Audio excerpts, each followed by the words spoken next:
మనం ఆలయాలకు వెళ్ళినప్పుడు ఇంట్లో పూజలు చేసినప్పుడు దేవుడికి కొబ్బరికాయలు కొడుతుంటాం. ఆ కొబ్బరిని ప్రసాదం తీసుకున్న తర్వాత చిప్పను వేస్ట్ అనుకుని పడేస్తుంటాం. అయితే చిప్పే కదా అని లైట్ తీసుకోవద్దు. ఆ చిప్పలతో డబ్బులు కూడా సంపాదించొచ్చు అంటున్నారు. మార్కెట్లో ఈ చిప్పలకు డిమాండ్ పెరిగిందని చెప్తున్నారు. గతంలో చాలా తక్కువ ధర ఉండేదని ఇప్పుడు మంచి గిరాకీ వస్తోందంటున్నారు. కొబ్బరి చిప్పను బొగ్గుగా మార్చి పలు అవసరాలకు ఉపయోగిస్తున్నారు. ఈ చిప్పలతో యాక్టివేటెడ్ కార్బన్ తయారు చేసి కాస్మెటిక్స్ లో కూడా వినియోగిస్తారట.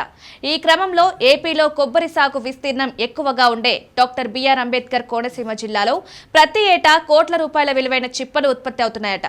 గతంలో ఈ కొబ్బరి చిప్పల టన్ను ధర 4,000 నుంచి 5,000 ఉంటే ఇప్పుడు అది ఏకంగా 25,000కు చేరిందని చెప్తున్నారు. కొబ్బరి చిప్పల్ని కాల్చి యాక్టివేటెడ్ కార్బన్ గా మారిస్తే రైతులకు లాభం వస్తోందని చెప్తున్నారు. కొబ్బరి చిప్పలు కూడా లాభాలు తెస్తుండడంతో రైతులు ఆందోళనలో ఉన్నారు. ఆనందంలో ఉన్నారు.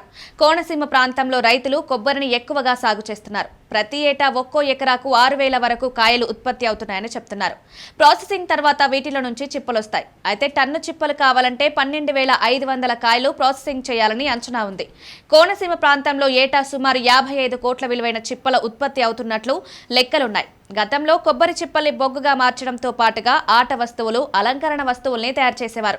ఈ చిప్పల్ని ప్రస్తుతం పరిశ్రమలో వేడి కోసం క్లీన్ ఎనర్జీ చిప్స్ గా ఉపయోగిస్తున్నారు. గ్యాస్ మాస్కుల తయారీకి కూడా ఉపయోగిస్తున్నారు.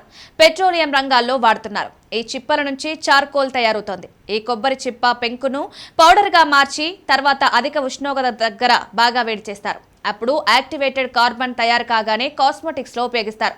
ముఖ్యంగా సబ్బులు, face wash, face cream, face మాస్కులలో ఉపయోగిస్తారని చెప్తారు. సో కొబ్బరి చిప్పే కదా అని లైట్ తీసుకోవద్దు. ఎన్నో ఉపయోగాలు ఉంటున్నాయంటున్నారు. అంతేకాదు కొబ్బరి రైతులకు కూడా మంచి రోజులు వచ్చాయి. ఇటీవల మార్కెట్లో కొబ్బరికాయలకు మద్దతు ధర లభిస్తోంది. దీంతో ఏపీ రైతులు ఆనందంలో ఉన్నారు. అందుకే కొబ్బరి చెట్టును రైతులు కల్పవృక్షంగా పిలుచుకుంటారు.